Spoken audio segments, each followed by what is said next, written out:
মায়রাকে নিয়ে বলা ইরফানের কথাগুলো ভেবে অন্তরা চোখ জোড়া ভিজে উঠল। তাকে দেখে ইরফানের মায়রাকে চুমু খাওয়ার ব্যাপারটা চোখে ভাসতেই অন্তরার কেমন দমবন্ধ লাগলো। একটু চুপ থেকে নাক টেনে বলে, তোর ভাইয়ের কি একটুও দয়া মায়া নেই? সদ্য এতদিন ভাবতাম মনই নেই, কিন্তু বউকে নিয়ে যে সিরিয়াস, এখন বুঝলাম মন আছে কিন্তু অন্যরা কি মানুষ না? তোর ভাই এত আয়োজন করে মানুষকে কষ্ট দেয় কেন বলতো? শুদ্ধ চুপ করে শুনলো, কোনো উত্তর করলো না। এসব তো নতুন নয়। অন্তরা আবারও বলে, আমি তো বলছি না তোর ভাইকে, তো তাকে আমাকেই ভালোবাসতে হবে। আমি কাকে ভালোবাসবো না বাসবো সেসব তোর ভাইকে কেন ঠিক করবে? শুদ্ধ এবারেও কিছু বলল না। মুখটা মলিন তার। সে কি করবে? তার হাতে তো কিচ্ছুটি নেই। মায়রা ডান হাতে চোখের পানি মুছে বলে, আমার ওই মাইরাকে খুন করতে ইচ্ছে করছে সদ্য। আমি এতদিন ভাবতাম ইরফান হয়তো আমাকে না মানলেও কাউকে ভালোবাসবে না, এটা ভেবে একটু হলেও শান্তি পেতাম যে ও আমার না হলেও অন্য কারোরও তো না। কিন্তু ও কিভাবে কাউকে নিয়ে এত ডেসপারেট হতে পারে? ওকে মাইরাকে নিয়ে এত ডেসপারেট হতে দেখে আমার দম বন্ধ লাগছে। মেয়েটা আমার ছোট বোনের চেয়েও অনেক ছোট, কিন্তু আমি ওকে সহ্য করতে পারছি না। শুদ্ধ ভ্রু কুঁচকে বলে, ভার্সিটির কিছু এখানে রিপিট করিস না। তোর সব ইচ্ছে মনেই চেপে রাখ। ইরফান মাইরার ব্যাপারে ভীষণ সিরিয়াস। আরও কেমন সেটা তোকে নতুন করে চেনাতে হবে না আমার। এসব রেখে একটা ঘুমের ওষুধ খেয়ে কড়া ঘুম দে।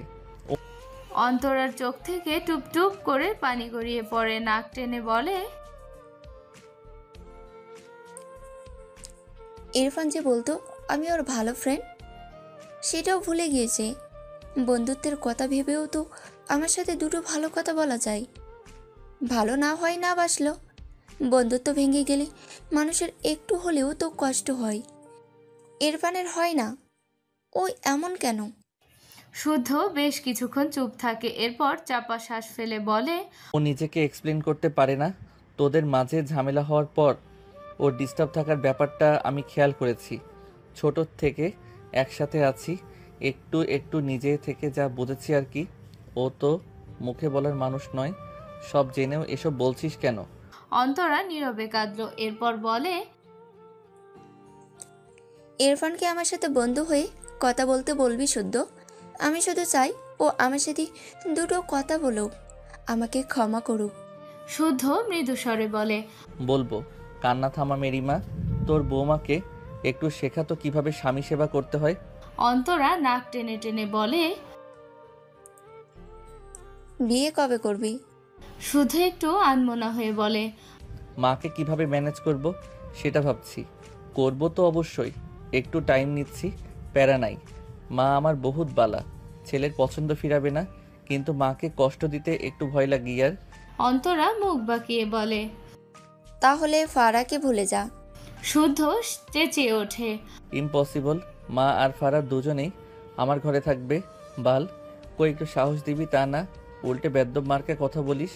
অন্তরা হাসলো। তাদের মাঝে এক খাঁটি প্রেমিক শুদ্ধ ভার্সিটি লাইফ থেকে জান প্রাণ দিয়ে একজনকে ভালোবাসে। তাদের ফ্রেন্ড সার্কেলের মাঝে নাসিমার অন্তরা এই কথা জানতো, ফাইজকে জানায়নি। ফাইজের বোন ফারহা এজন্য শুদ্ধ সবসময় তাকে আর নাসিমকে বলতো সে মধ্যবিত্ত, তার জন্য ফারাহ নয়। কিন্তু যখন শুদ্ধ সেটেল হয় সে নিজেই ফাইজকে বলেছে, ইরফানকে বলতে গিয়েছিল। ইরফানের আনসার ছিল, I know everything. শুদ্ধের মাথায় হাত। শুদ্ধ ইরফানের কথাগুলো ভেবে বিড়বিড় করে। শালা বর বউ দুটোই সিসিটিভি।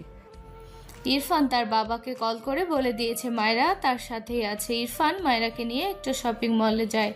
মায়রার হাত তার হাতের মুঠোয় রেখে চারপাশে চোখ বুলিয়ে একটি গ্রিন কালারের জামা চুজ করলো। এরপর জামাটি নিয়ে মায়রার সামনে নিয়ে ট্রায়াল রুমে যেতে বলে। মায়রা এসব জায়গায় কখনো আসেনি, কেমন যেন অস্বস্তি লাগছে তার। আমতা আমতা করে বলে, আমি বাইরে চেঞ্জ করতে চাই না। ইরফান ভ্রু কুঁচকে তাকায়, মৃদু স্বরে বলে। Why? মায়রা কি বলবে বুঝতে পারে না, মিনমিন করে বলে, বাড়ি চলুন। ইরফান গলা নামিয়ে নেয়। ওকে, গাড়িতে এসো, চেঞ্জ করিয়ে দিচ্ছি। মায়রা চোখ বড় বড় করে তাকায়। ইরফানের হাত থেকে জামা কেড়ে নিয়ে দ্রুত ট্রায়াল রুমের দিকে যায়। ইরফান দুহাত প্যান্টের পকেটে রেখে মায়রার দিকে তাকিয়ে ঠোঁট বাঁকায় সূক্ষ্ম হাসে। কিছুক্ষণের মাঝেই মায়রা জামাটা গায়ে জড়িয়ে ট্রায়াল রুম থেকে বেরিয়ে আসে। হাঁটুর নিচ পর্যন্ত গ্রিন কালারের গোল জামা, সেম কালারের একটা চুড়িদার পায়জামার সাথে ওড়না মাথায় দেয়া। মায়রা ধীর পায়ে এগিয়ে আসে ইরফানের দিকে, মাথা নিচু তার। মায়রার পায়ে কিছুক্ষণ আগে ইরফানের কিনে দেয়া এক জোড়া ব্ল্যাক কালারের জুতো। ইরফান মায়রার আলতো পায়ে হেঁটে আসা গভীর মনোযোগ দিয়ে দেখে। তার মনে হলো মেঝে ব্যথা পাবে, এজন্য মায়রা এত আলতোভাবে মেঝেতে পা ফেলছে। ব্যাপারটাই বিরক্ত নয়, বরং ভালো লাগা কাজ করলো। দৃষ্টি উপরের দিকে তুলে তাকায়। মাথা নিচু করে তার দিকে এগিয়ে আসছে মেয়েটি। ইরফানের ঠোঁটের কোণে হাসি ফুটলো, বিড়বিড় করলো। মাই গ্রিন বার্ড ফ্লাওয়ার। কয়েক সেকেন্ড পেরোতেই হঠাৎই ইরফানের ঠোঁটে লেগে থাকা হাসি মিলিয়ে গিয়ে দু চোখে ক্রোধ জমা হয়, চোয়াল শক্ত হয়ে যায়। ডান হাত মুষ্টিবদ্ধ করে তীক্ষ্ণ চোখে তাকায় মায়রা থেকে দুহাত দূরত্বে মায়রার দিকে এগিয়ে যাওয়া একটি ছেলেকে দেখে। বড় বড় পা ফেলে বাঁ হাতে মায়রাকে টেনে তার বাম পাশে এনে মায়রার মাথার পিছনে হাত দিয়ে তার বুকের বাম পাশে মায়রার কপাল চেপে ধরে। এক সেকেন্ডও সময় ব্যয় না করে ছেলেটির সামনে ডান পা বাড়িয়ে দেয়। সামনে কাচের টেবিলের উপর ভারী কাঁচ ছিল। ছেলেটি সেই কাচের উপর মুখ থুবড়ে পড়ে, কাঁচ ভেঙে টুকরো টুকরো হয়ে যায়। ছেলেটির আর্তনাদ করে ওঠে। ইরফান তীক্ষ্ণ চোখে চেয়ে থাকলো কিছু সময়। ইরফানের কাজকে টার্গেট করেই সামনের দিকে ছেলেটিকে ফেলেছে। আশপাশ থেকে মানুষজন এগিয়ে আসে। ইরফান ভাবলেশীন। মায়রা মাথা উঠাতে চাইলে ইরফান মায়রার কোমর ধরে উঁচু করে কয়েক পা পিছিয়ে যায়। মায়রা দ্রুত মাথা ঘুরিয়ে পিছনে তাকাতে চাইলে ইরফান দুহাতে মায়রার গাল চেপে মৃদু স্বরে বলে, ডোন্ট লুক। মায়রা অবাক হয়ে ইরফানের দিকে তাকায়। ইরফান খুব স্বাভাবিকভাবে মায়রার দিকে আলতোভাবে দৃষ্টি বুলিয়ে চোখ করে চেয়ে বলে, সাইজ ঠিক আছে? মায়রা এসব রেখে ইরফানের উদ্দেশ্যে বিচলিত কণ্ঠে বলে, পেছনে কি হয়েছে? ইরফান পিছনে একবার তাকালো। ছেলেটির মুখ পুরো রক্তাক্ত হয়ে গিয়েছে। ইরফান দৃষ্টি ঘুরিয়ে মায়রার পানে চেয়ে মৃদু স্বরে বলে, নাথিং। এরপর মায়রার কোমরের দিকে হাত দিয়ে চেক করতে যায় জামাটা কি ঢিল হয়েছে নাকি টাইট। মায়রার ইরফানের হাত আঁকড়ে ধরে বলে, কি করছেন? ঠিক হয়েছে তো? ইরফান আর কিছু বলল না। মায়রার পিছনে এসে দাঁড়িয়ে মৃদু স্বরে বলে, গো। মায়রা পিছনে তাকাতে মাথা ঘোরাতে চায়। তার আগে ইরফান পিছন দিকে মায়রার কপালে হাত দিয়ে মায়রার মাথা তার বুকে চেপে ধরে ধমকে বলে, স্টুপিড, আমাকে রাগিও না, যেতে বলেছি আমি। মায়রা অসহায় চোখে তাকালো। এই লোকটা এমন কেন? কি হয়েছে পিছনে? সবার কথা শুনে তো মনে হচ্ছে কেউ গুরুতর আঘাত পেয়েছে, কিন্তু কিভাবে? কিছু ভাঙার আওয়াজও পেয়েছে। ইরফান মায়রাকে ছেড়ে গম্ভীর গলায় বলে, গো। মায়রা এগিয়ে যায়। ইরফান মায়রার পিছু পিছু। ছেলেটি মায়রার দিকে অদ্ভুত চোখে তাকিয়েছিল, সাথে ইচ্ছা করে মায়রাকে ধাক্কা দিতে চেয়েছিল। ছেলেটির সামনে বরাবর আয়না থাকায় কোনো কিছু ইরফানের চোখ এড়ায়নি। ইরফান ঘাড় বাঁকিয়ে একবার মেঝেতে কাটানো আহত ছেলেটার দিকে তাকিয়ে বিড়বিড় করে বলে, বাস্টার্ড। ইরফান মায়রাকে ট্রায়াল রুমে নিয়ে গিয়ে কাপড় চেঞ্জ করিয়েছে, মূলত মায়রাকে রিল্যাক্সে খাবার খাওয়ানোর জন্য। প্রায় সকাল থেকে কলেজ ড্রেস পরেছিল, আর মায়রার শুকনো মুখ দেখে সে বাড়ি পর্যন্ত যাওয়ার সময়টুকু নষ্ট করেনি। মায়রাকে চেঞ্জ করিয়ে সরাসরি একটি রেস্টুরেন্টে নিয়ে এসেছে। ইরফান মায়রার হাত ধরে রেস্টুরেন্টের ভেতর প্রবেশ করে। মায়রা আশেপাশে চোখ বুলায়। খুব সুন্দর লাগলো জায়গাটি তার কাছে। চোখ ঘুরিয়ে ঘুরিয়ে দেখতে লাগলো। পুরো রেস্টুরেন্ট জুড়ে অনেক সুন্দর লাইটিং করা। মায়রা শপিং মলের ঘটনা মাথা থেকে বের করতে পারছিল না, তবে এখানে এসে তার মন ভালো হয়। ইরফান মায়রাকে নিয়ে এক কোণায় গিয়ে বসে। মায়রাও চুপচাপ ইরফানের পাশে ভদ্র হয়ে বসে। ইরফান মায়রাকে জিজ্ঞেস করলো না, নিজে থেকেই মায়রার জন্য হাঁসের মাংস দিয়ে বাসমতি চালের ভাত দিতে বলে ওয়েটারকে। মায়রা অবাক হয়ে তাকায় ইরফানের দিকে। মায়রার ভীষণ পছন্দ হাঁসের মাংস। মায়রার মনে প্রশ্ন জাগে, লোকটা কি জানে তার হাঁসের মাংস পছন্দ? দুপুরে না খেয়ে তার পেট একদম ফাঁকা। এই খাবারটা ওই যে একদিন ইরফান তাকে গাড়িতে এনে দিয়েছিল, এরপর আর খাওয়া হয়নি। মেয়েটির মুখে হাসি ফুটে ওঠে। ইরফান কারোর সাথে কলে কথা বলছে। মায়রার হঠাৎই ঠান্ডা লাগে। এখানে এসি দেওয়া, এসিতে মায়রা বেশিক্ষণ থাকতে পারে না। মেয়েটা দুহাতে নিজেকে গুটিয়ে নেয়। ইরফান ব্যাপারটা খেয়াল করতেই বাহাতে মায়রাকে টেনে তার কোলে বসায়। মায়রা চোখ বড় বড় করে তাকায়। এখানে আশেপাশে কত মানুষ। মায়রা বিড়বিড় করে বলে, ছাড়ুন আমায়। কি ইরফান মায়রার কথা শুনল না। ফোন টেবিলে রেখে কানে ব্লুটুথ লাগিয়ে কথা বলতে থাকে। দুহাতেই মায়রাকে তার বন্ধনীর মাঝে নিয়ে নেয়। এরপর মায়রার উদ্দেশ্যে মৃদু স্বরে বলে, আর শীত করবে না, ডোন্ট টক। মায়রা ঢোক গিল। আশেপাশে চোখ বুলিয়ে দেখলো তেমন কেউ তাকায়নি তাদের দিকে। দু একজন মাঝে মাঝে তাকাচ্ছে। মায়রা লজ্জা পেল, তবে কিছু বলল না। তার অনুভূতি বুঝতে পারে না, তবে মনটা কি ভীষণ ফুরফুরে লাগলো তার। সত্যি এখন আর শীত করছে না। মায়রার অস্বস্তি হয়েছে ইরফানের কোলে বসে খেতে। মেয়েটা অনেকবার নামতে দিতে বলেছে, ইরফান ধমকে থামিয়ে দিয়েছে। মায়রা উপায় না পেয়ে মাথা নিচু করে গপাগপ খেয়ে নেয়। আশেপাশে আর তাকায়নি। একটা গান শোনা। শুদ্ধের কথায় ইরফান বিরক্ত হলো। সে এক মনে ফোন স্ক্রল করছে। শুদ্ধ হতাশ কণ্ঠে নাসিমের উদ্দেশ্যে বলে, না আজ আমার কাকের গলা মানুষের কোকিলের গলা, তাই আমায় দাম দিচ্ছে না কেউ। নাসিম হাসলো শুদ্ধের কথায়। তাদের ফ্রেন্ড সার্কেলের মাঝে ইরফান আর অন্তরার গানের গলা অনেক ভালো, তবে ইরফানের গানের গলা একেবারে মারাত্মক ভালো বলা যায়।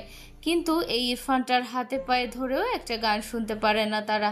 নাসিম বেঞ্চের দুপাশে দুপা দিয়ে ইরফানের দিকে চেয়ে বলে, কোথা থেকে অন্তরা এসে নাসিমের থেকে একটু দূরত্ব রেখে বসে বলে, কি হয়েছে? শুদ্ধ হতাশ কণ্ঠে বলে, আমিও তোদের মতো কোকিল হতে চাই। ইরফানের ভাব আর নেওয়া যাচ্ছে না। অন্তরা ইরফানের দিকে আর চোখে চেয়ে হাসে। এরপর হঠাৎই একটা গান গেয়ে ওঠে। ইরফান বোধহয় শুনল না। অন্তরা ইরফানের দিকে চেয়ে মৃদু হেসে গানটা গাইলো। সবাই বাহবা দিল। শুদ্ধ এবার ইরফানকে তেল মাখে। ও কোকিল, কোকিল শোনা, একটা গান শোনা। তোকে আমি তুন্দল বউ কিনে দিব। 2 লাইন শোনা নে। ইরফান বিরক্ত হলো। দুঃখের বিষয়, ইরফানকে এত তেল দিলেও ইরফান শেষমেশ 2 লাইন গান গাইল না। সবাই হতাশ হলো।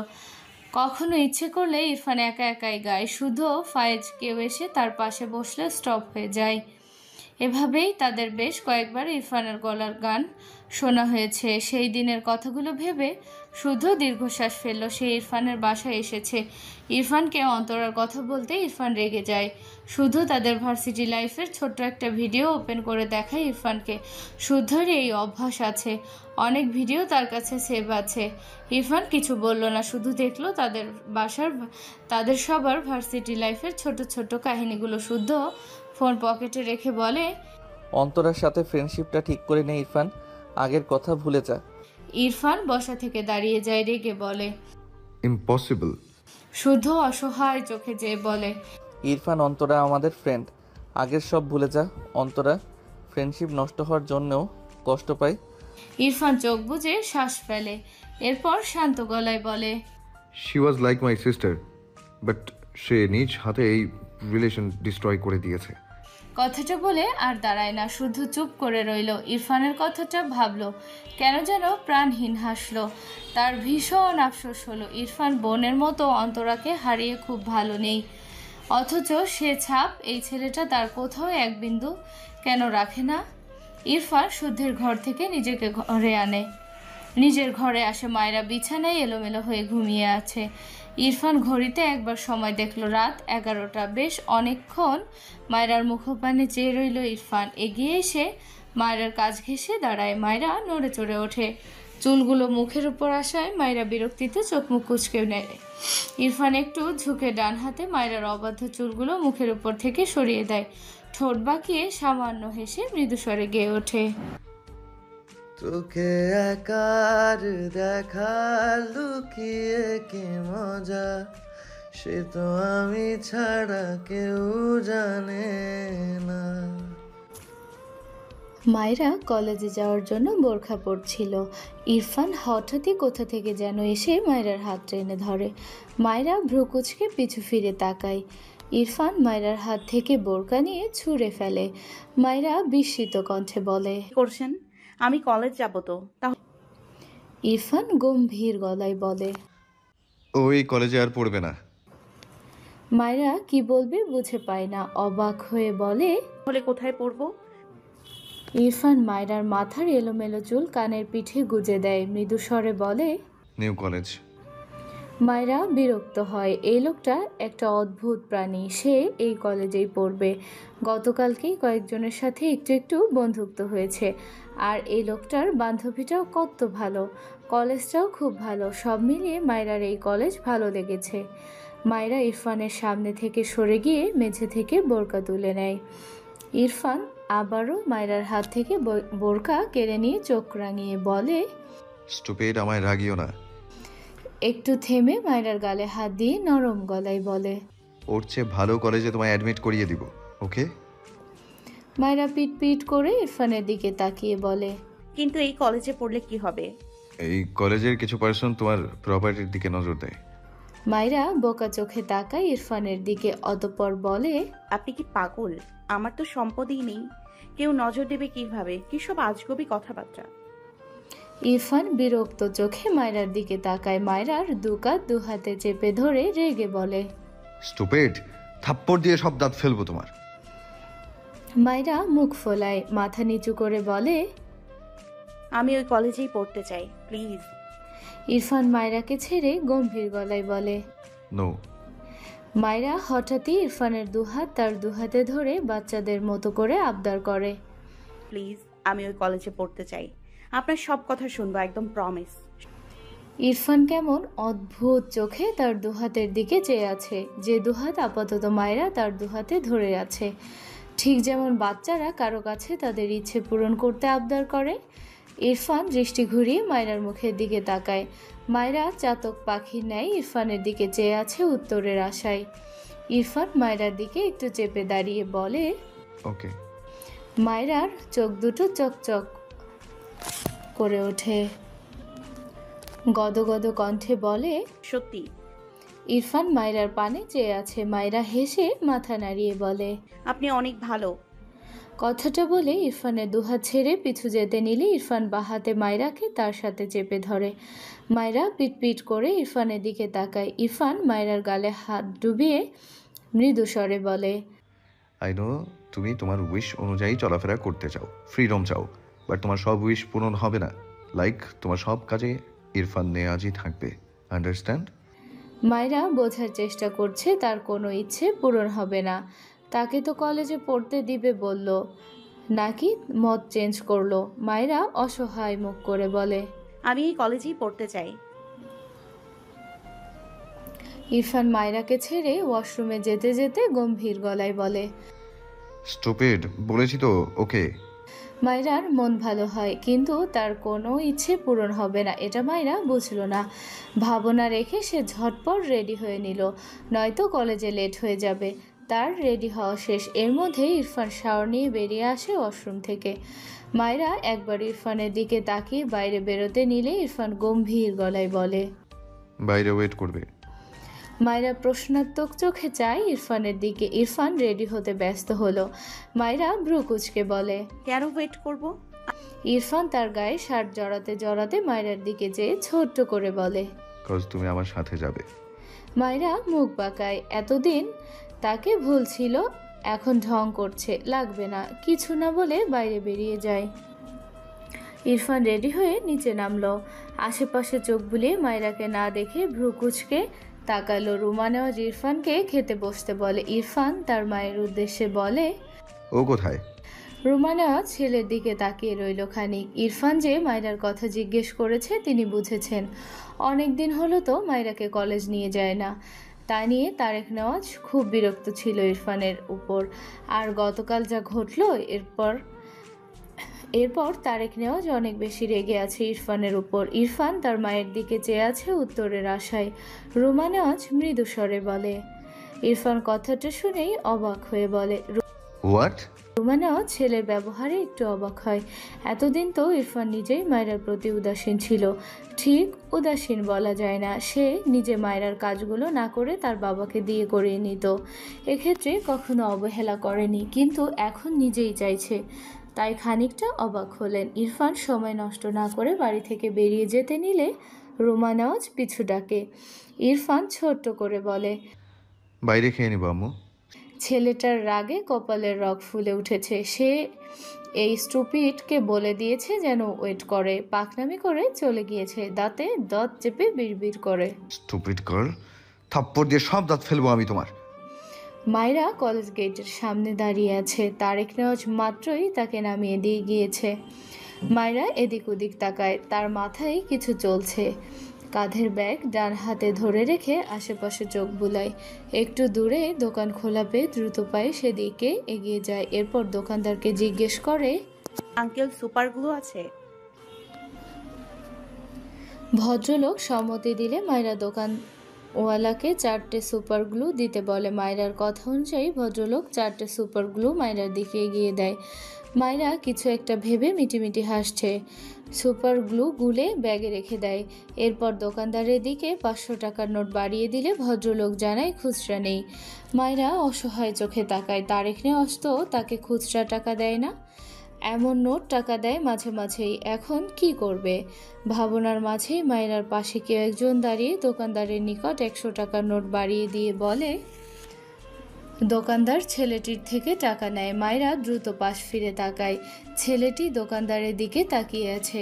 মায়রা সাইড থেকে দেখলো, তার চেনা চেনা লাগলো, কিন্তু মনে করতে পারলো না কোথায় দেখেছে। অবাক হয়ে বলে, আপনি আমার টাকা দিচ্ছেন কেন?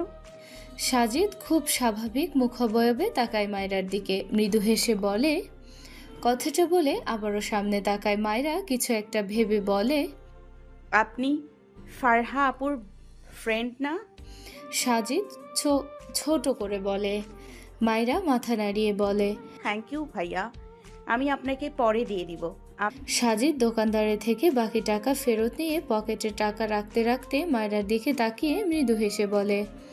কথাটা বলে আর দাঁড়ায় না, দ্রুত পায়ে উল্টো ঘুরে ভার্সিটির দিকে চলে যায়। মায়রা বেশি কিছু ভাবল না। সেও তার কলেজ গেটের ভেতর যেতে নিলে ইরফান মায়রার হাত টেনে ধরে। মায়রা পিছু ফিরে তাকিয়ে ইরফানকে দেখে অবাক হয়ে বলে, আপনি? ইরফান রেগে বলে, স্টুপিড, আমি তোমাকে ওয়েট করতে বলিনি। মায়রা আমতা আমতা করে বলে, বাবা বলেছে তার সাথে আসতে। ইরফান ফোঁস করে শ্বাস ফেলে বলে, বাইরে কি করছো? মায়রা কিছু বলার আগেই ইরফানের পাশে অন্তরাকে দেখে সালাম দেয় ম্যাম সম্বোধন করে। অন্তরা সালামের উত্তর নেয়। ইরফান অন্তরার দিকে তাকালো না। মায়রার গালে হাত দিয়ে বলে, ছুটির পর কলেজ থেকে বের হবে না, ভেতরে যাও। মায়রা একবার অন্তরার দিকে তাকালো। অন্তরা কেমন করে যেন ইরফানের দিকে চেয়ে আছে। ইরফান ধমক দেয়, বলে, ভেতরে যেতে বলেছি আমি। মায়রা কেঁপে ওঠে। দ্রুত অন্তরা থেকে চোখ সরিয়ে নিয়ে উল্টো ঘুরে কলেজ গেটের দিকে পা বাড়ায়। অন্তরা ঢোক গিলে বলে, ইরফান, আমার সাথে 2 মিনিট কথা বলবে প্লিজ? ইরফান মায়রার দিকে চেয়েই গম্ভীর গলায় বলে। নো। অন্তরা ইরফানের হাত ধরতে গিয়েও গুটিয়ে নিল। ইরফান ভীষণ রেগে যায় এই কাজ করলে। থাপ্পড় মারতে একবারও ভাববে না। ইরফান দুহাত প্যান্টের পকেটে গুজে মায়রার পানে চেয়ে রইল। মায়রা একবার পিছু ফিরে তাকায়, দেখলো ইরফান তার দিকেই চেয়ে আছে। এটা দেখে কেন যেন মায়রার মুখে এক চিলতে হাসি ফুটে ওঠে। তবে ইরফানের দিকে অন্তরার দৃষ্টি দেখে মায়রার কেমন যেন লাগে, ভালো লাগে না। বন্ধুর দিকে কেউ এভাবে তাকায়? ভাবনা রেখে সামনে এগোয়। মায়রাকে যতক্ষণ দেখা যায় ইরফান ততক্ষণ দাঁড়িয়ে রইল। মায়রা মিলিয়ে গেলে ইরফান তার গাড়ির দিকে এগিয়ে যায়। অন্তরা মৃদু স্বরে বলে, মায়রাকে কেন ভালোবাসলে ইরফান? ইরফানের পা থেমে যায়, জল শক্ত হয়ে যায়। উল্টো ঘুরে দাঁতের দাঁত চেপে বলে, সেই কৈফিয়ত আমি তোমাকে দিব? হু আর ইউ? অন্তরা চোখ নামিয়ে নেয়। তার চেয়ে গতকাল থেকে কষ্টের পরিমাণ বহুগুণ বেড়ে গিয়েছে। যখন থেকে বুঝেছে ইরফান মায়রাকে ভালোবাসে, তার নিজেকে পাগল পাগল লাগে। ইরফানের দিকে চেয়ে বলে, ইরফান আমি।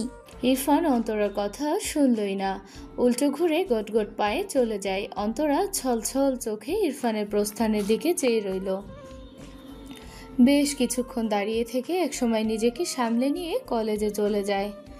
মায়রার দুটো ক্লাস শেষ হয়েছে। মায়রার সাথে 3টে মেয়ের পরিচয় হয়েছে গতকাল। আজ তাদের সাথেই বসেছে। একজন বলে ওঠে। মায়রা মেয়েটার কথা শুনে ব্যাগ থেকে 4টে সুপার গ্লু বের করে সবাইকে দেখিয়ে হেসে বলে, জীবনেও ভুলবো না। এসব কাজ করতে কেউ ভুলে যায় নাকি? আরেকটি মেয়ে মায়রার পিঠে থাপ্পড় মেরে বলে। মায়রা তার হিজাবের দুপাশ নাড়িয়ে ভাব নিয়ে বলে, দেখতে হবে না মাথাটা কার। মায়রার কথাই সবাই হেসে ফেলল। তাদের কথার মাঝেই তাদের দ্বিতীয় ক্লাস নেওয়ার জন্য অন্তরা রুমে প্রবেশ করে। মায়রা দ্রুত সুপার গ্লুগুলো ব্যাগে ভরে তার পাশের জনকে বলে, জানিস এই ম্যাম অনেক ভালো। মেয়েটি বলে। মায়রা একটু হাসলো। কিছুক্ষণ পেরোতেই অন্তরা মায়রাকে দাঁড় করায়। মায়রার কিছু মনে করলো না, বরং হাসি মুখে দাঁড়ালো। অন্তরার মুখাবয়ব আজ স্বাভাবিক নয়, বরং শক্ত, যেন মায়রাকে এক্ষুনি খেয়ে ফেলবে তার মনের জ্বালা মেটাতো। অন্তরা মায়রাকে সামনে ডাকলো। মায়রা ভদ্র মেয়ের মতে তার ম্যামের কথা মেনে অন্তরার সামনে এসে দাঁড়ায়। অন্তরা সামনে উঁচু জায়গাটায় দাঁড়িয়ে আছে। মায়রাকে দুটো সিঁড়ি বেয়ে উপরে উঠতে বলে। মায়রা এবারেও মেনে নিল। অন্তরা মায়রার সামনে দাঁড়িয়ে বইয়ের একদম শেষ অংশ থেকে কোয়েশ্চেন করে।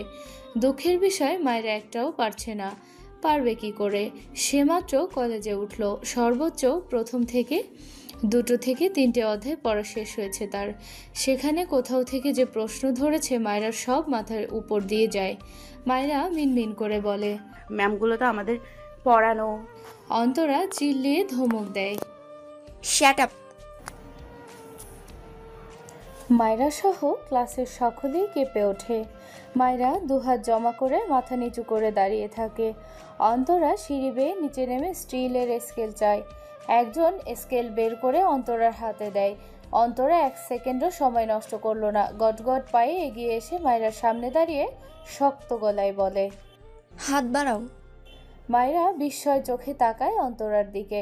অন্তরা ভয়ঙ্কর রেগে তাকিয়ে আছে তার দিকে।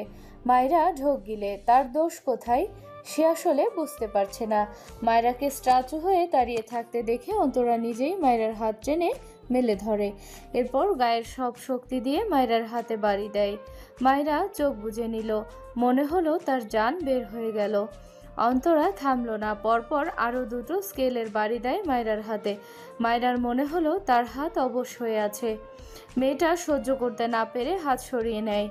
ব্যথায় তার চোখে পানির কণা জমলো। অন্তরার বোধহয় পছন্দ হলো না মায়রার হাত সরিয়ে নেয়ার ব্যাপারটা। আবারও মায়রার হাত জোর করে টেনে এনে হাতে আরও 2টো বাড়ি দেয়। মায়রার গলা ফাটিয়ে কাঁদতে ইচ্ছে করলো। চোখ থেকে পানি গড়িয়ে পড়ে। অন্তরা হাতের স্কেল ছুঁড়ে ফেলে শক্ত গলায় বলে, এরপর থেকে আমার পড়া না করে ক্লাসে আসলে এর চেয়েও ভয়ঙ্কর পরিণত হবে। ক্লাসের সবাই থমথমে মুখে চেয়ে আছে। পুরো ক্লাস নিস্তব্ধ। মায়রা তার হাতের দিকে তাকালো। জায়গায় জায়গায় কেটে রক্ত বেরিয়েছে। অন্তরা মায়রার উদ্দেশ্যে বলে, এই মেয়ে, বেঞ্চের উপর উঠে কান ধরে দাঁড়াও, যাও। মায়রা বিস্ময় চোখে তাকায় অন্তরার দিকে। অন্তরা ধমক দিলে মায়রাকে সত্যি সত্যি তার জায়গায় গিয়ে বেঞ্চের উপর উঠে কান ধরে দাঁড়াতে হয়। অনেকে লুকিয়ে লুকিয়ে হাসছে। মায়রা এ জীবনের এত অপমানিত হয়নি। স্কুল লাইফ পার করে এসেছে, কিন্তু এমন পরিস্থিতিতে সে কখনো পড়েনি। সে একটু দুষ্টুমি করত, কিন্তু ভালো ছাত্রী হয় আর বেয়াদবি না করায়, আবার সবার সাথে মিশুক হয়। মায়রা সবসময় সব স্যার ম্যাডামদের প্রিয় তালিকায় থেকেছে। ফলস্বরূপ এর ধারের কাছেও শাস্তির তার অভিজ্ঞতা নেই মেয়েটার। সেখানে আজ এত মার, সাথে অপমান। মায়রা তার বুকের সাথে মাথা ঠেকিয়ে রেখেছে। চোখ থেকে টুপটুপ করে পানি গড়িয়ে পড়ে। মার খেয়ে যতটুকু না লেগেছে তার চেয়ে অপমানে বেশি লাগছে। মায়রার বান্ধবীরা অসহায় চোখে শুধু চেয়ে রইল।